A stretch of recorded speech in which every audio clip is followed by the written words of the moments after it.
হাসরের শেষ 3 আয়াত তেলাওয়াত করেছি। মুখস্থ আছে না সবার?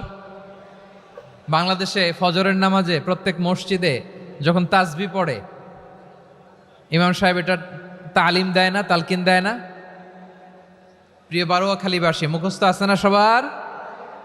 জি ইনশাআল্লাহ। আজকে সূরাতুল হাসরের এই শেষ 3 আয়াতের তাফসীর আপনাদের সামনে উপস্থাপন করার চেষ্টা করব ইনশাআল্লাহ। কোরআনের অনেক জায়গায় আল্লাহ তাআলা নিজের পরিচয় দিয়েছেন।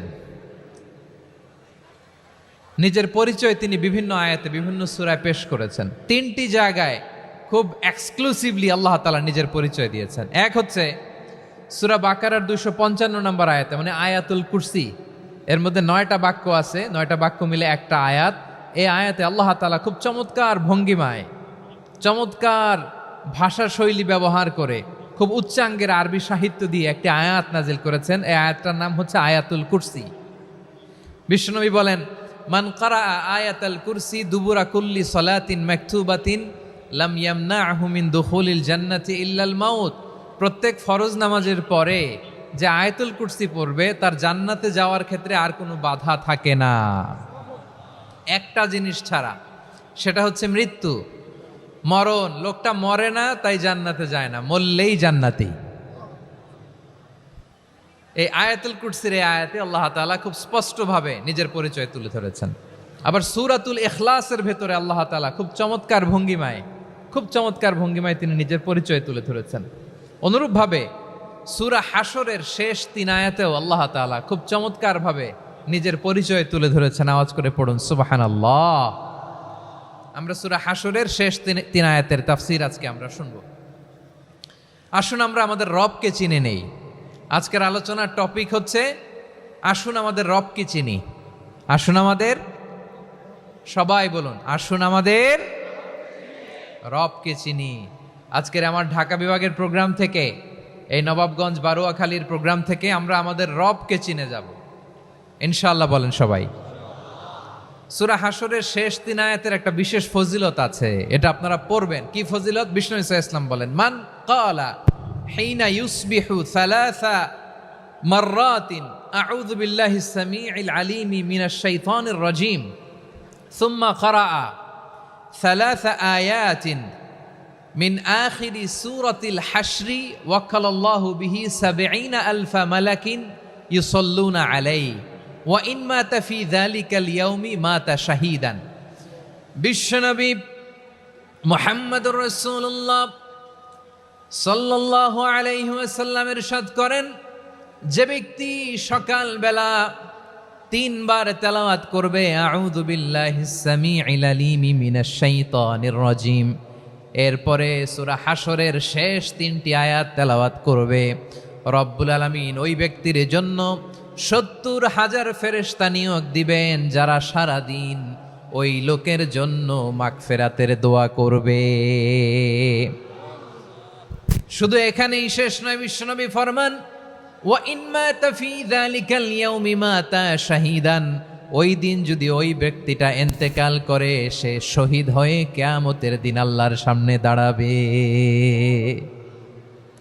সকালবেলা যদি পড়েন 3 বার আউযু বিল্লাহিস সামিউল আলিম মিনাশ শাইতানির রাজীম 3 বার পড়ে সূরা হাসরের শেষ 3 আয়াত যদি তেলাওয়াত করেন, তাহলে আপনার জন্য আল্লাহ তাআলা ৭০,০০০ ফেরেশতা নিয়োগ করবে। সারা দিন তারা আপনার জন্য মাগফিরাতের দোয়া করবে।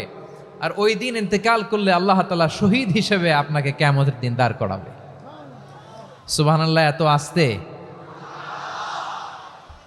আবার সন্ধ্যাবেলায় যদি পড়েন, সারা রাতের জন্য ৭০,০০০ ফেরেশতা মাগফিরাতের দোয়া করবে। ওই রাতে মারা গেলে শাহাদাতের মৃত্যু নসিব হয়ে যাবে। এজন্য এই দোয়াটা পড়ার দরকার আছে না নাই? আযকারুস সাবাহি ওয়াল মাসা, সকাল সন্ধ্যার যে জিকির, এই জিকিরের অন্তর্ভুক্ত করে নেবেন এই ওয়াজিফাটা। যে হাদিসটা বর্ণনা করলাম সুনানে তিরমিজির হাদিস, যদিও হাদিসটা সনদের দিক থেকে দাঈফ, কিন্তু মুহাদ্দিসিনে একরাম বলেছেন যেহেতু এটা ফাজাইলুল আমালের হাদিস, এটা পড়ার ক্ষেত্রে কোনো নিষেধাজ্ঞা নাই, এটা পড়া যাবে। সো সকাল সন্ধ্যা যদি সুযোগ হয় এই ওয়াজিফাটা যেন আমরা পড়ি। এই 3টি আয়াতের ভেতরে আল্লাহ তাআলা তার 14টি গুণবাচক নাম উল্লেখ করে দিয়েছেন। কয়টি? আওয়াজ করে বলেন তো, যারা শুনতে পেয়েছেন বলেন। এই 3টি আয়াতের মধ্যে আল্লাহর কয়টি সুন্দর সুন্দর গুণবাচক নাম আছে বলেন তো? কয়টি? সবাই বলেন কয়টি? 14টি গুণবাচক নাম, চমৎকার চমৎকার নাম। যে নামগুলো যদি আমরা আজকে পড়ি, শুনি, জানি, আল্লাহ তাআলা সম্পর্কে ব্যাপক ধারণা, ইনডেপথ, আমার রব সম্পর্কে ইনডেপথ নলেজ নিয়ে আজকে আমরা ফিরতে পারবো ইনশাআল্লাহ। বলেন সবাই। আসুন আমরা আল্লাহ তাআলার এই চমৎকার চমৎকার 14টি নামের ব্যাখ্যা বিশ্লেষণ আজকের এই তাফসীর ময়দান থেকে জানি। প্রিয় ভাইয়েরা, আল্লাহর অনেক সুন্দর সুন্দর নাম আছে। আমাদের উচিত এই নামগুলো দিয়ে আল্লাহকে ডাকা। ভাই, তোমরা যদি ড্রোন একেবারে আমার মাথার সামনে নিয়ে আসো তাইলে হবে? একটা নিরাপদ দূরত্বে রাখতে হবে। এই ড্রোনের সাউন্ড যেন আমি না পাই। সেফ জোনে থাকতে হবে, দূরে থাকো। সম্মানিত ভাইয়েরা, আল্লাহ তাআলার চমৎকার চমৎকার অনেক নাম আছে যেগুলো আল্লাহ তাআলা কোরআনে উল্লেখ করেছেন। আল্লাহর আসল নাম হচ্ছে আল্লাহ। আসল নাম কি? সবাই বলুন, আসল নাম কি? কি মাঝখানে কি সমস্যা? এই ভাই যদি না দাঁড়ায়, ওই যে মহিলা প্যান্ডেলের বোনরা তো দেখবে না।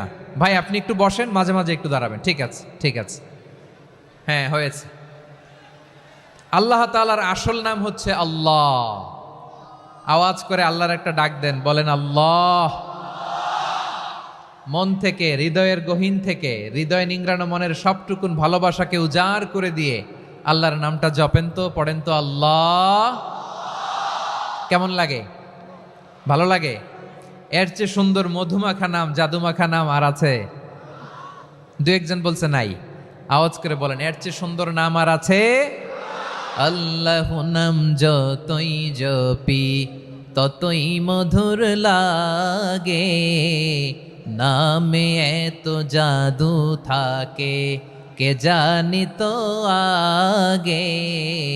আল্লাহ নাম যতই জপি, ও নাম জপে প্রিয়তম, ও নামে জপে মজনু সম, ওই নামে পাপিয়া গাহে হৃদয় গোলাপে বাগে।